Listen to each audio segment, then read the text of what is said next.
Do we know the rebel reasons, or is that going to be for future lore? Yeah, we can talk about the ethereals. Actually, one of the other really cool things about the Farsight Enclave Tau is they're a lot more melee based than the other Tau. Yeah. So Vashtor, he is the guy who operates a Soul Forge.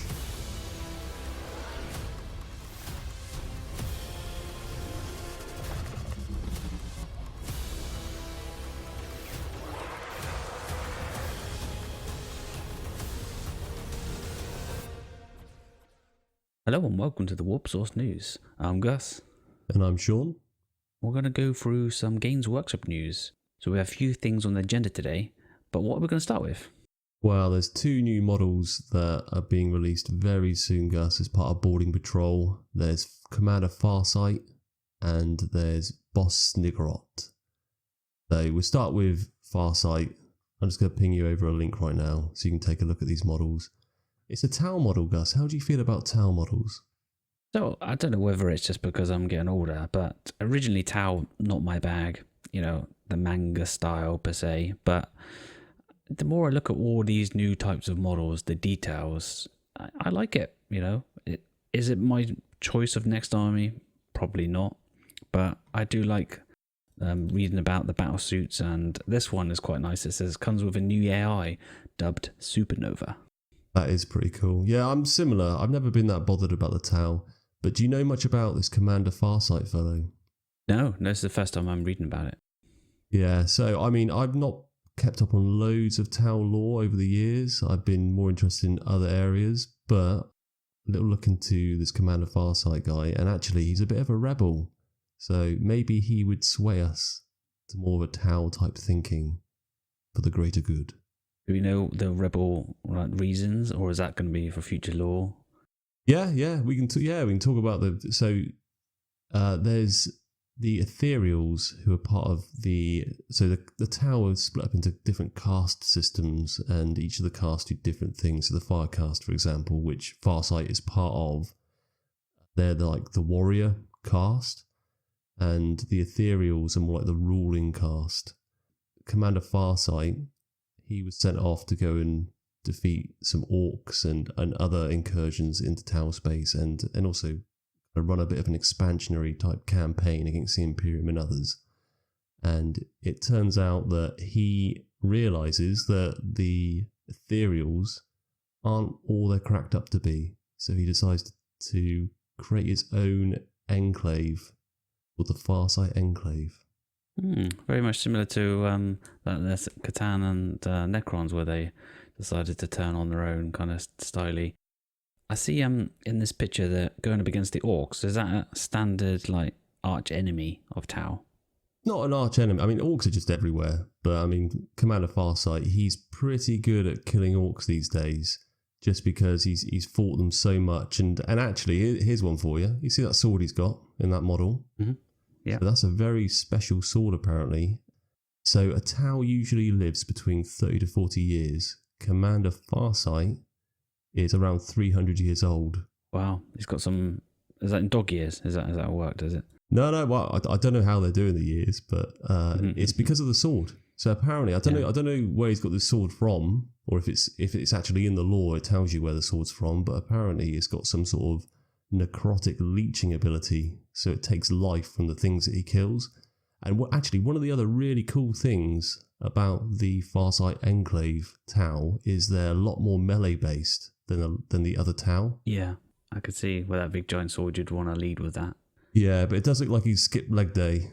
I think the legs look a bit skinny on this model. Yeah, I remember, I don't know if this is still a thing, but one of the main Tau tactics was the ability to jump around and move with your flight suit. I guess that's why they don't need as much leg power. They fly around. Got some pretty cool jetpacks on his back, this model. It's a weird one, isn't it? Because, this model does look alright. It's a pretty cool looking model, but it hasn't converted me to Tau just yet, I have to say. Yeah, exactly. Cool. So, next model then, Gus. Right, this is the other link to one of the best models, obviously, because it's an orc model. It's Boss Sniggerot. They called him the Green Ghost. So, does he have some stealthy hidden powers? Is that normal as well, to have that kind of stealthy hidden powers. It's very unorky. So he's part of the orc type that is a commando. So it's very unorky. Other orcs don't really get along well with the commandos just because they're more kind of sneaky peeky, a bit more mork than gork, if that makes any sense to you. They're very sneaky. They want to stab you in the back. Instead of running head on at a machine gun, which orcs love to do, they'll try and sneak around the back and put a bomb behind the guy who's operating the machine gun, for example. Yeah, it's different. Normally there's a picture of this box set here, the main guy in the front's normally the biggest, and he doesn't seem to be bigger than some of the artillery wielders at the back. So this is a different way that I've seen orcs laid out.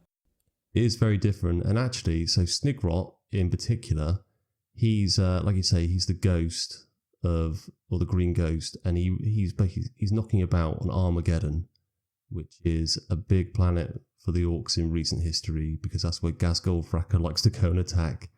And actually, Armageddon is where Yarrick, Commissar Yarrick that we were talking about in one of the other videos.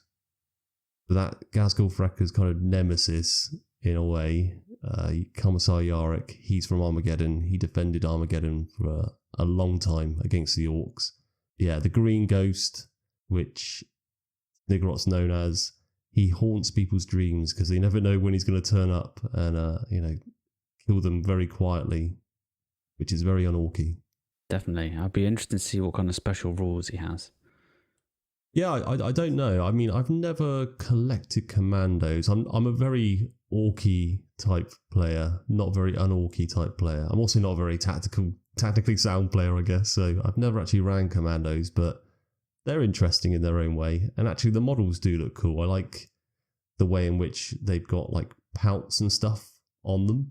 Yeah, definitely. But I noticed there's a bit more Vashtor news as well. We talked about Vashtor last time. They're bringing out a box. Is it Wrath of the Soulforge King? Yeah, so Vashtor, he is the guy who operates a Soulforge for Chaos. So he's making all the engines. I think we discussed that or mentioned that on one of the other lore videos when we were talking about this very book, the Vashtor book from the Ark of Omen series. And he makes all the war engines for Chaos. He struck up a deal with Abaddon, and part of that deal is they're charging around different parts of the galaxy, collecting specific relics that Vashtor needs for whatever he's trying to do. Well, we know what he's trying to do. He's trying to become a Chaos God. But he's doing that. He's going around. He's collecting these things. And the book is really focused on a particular place, the rock, where the Dark Angels reside. It's their home world. And they're trying to crack that egg open. It's notorious, the rock, for being quite a well-fortified location. So it's going to take them some effort to do that. And he's got a boarding patrol set. So there's Dark Angels, there's Vashtor, and some cultists, and some other chaos machines in this boarding patrol. Yeah, this is one of these sets that I just would love to get my hands on to increase my Dark Angels and to have Vashtor. Those creatures at the back, those spider-looking ones, they would fit right in. I like those. Yeah, I think Vashtor would look quite good in your Necron army. I know we said before that he looks like a Chaos Necron. Yeah. But you could probably pass him off as a Catan. A bit of tweaking of the model. Yeah, I could do. I like it because big hammer that he's wielding. That looks pretty sick as well. Yeah, I quite like his wing. Or was like, I don't know, are they wings? They look like they should be wings, but they're like sword wings. Yeah, they also managed to create some Vashtor-looking dice and Vashtor-looking poster, is it, for your collection? Yeah, it looks like that. I mean, these dice, I really like the look of these dice. I mean, for any Chaos player, it doesn't need to be a Vashtor type person. They just look really nice dice. Yeah, 100%. I'm a fan. I'm sold. Yeah, cool. So that's all we had for today's news. Tune back in a few days' time for some more news and rumor ramblings.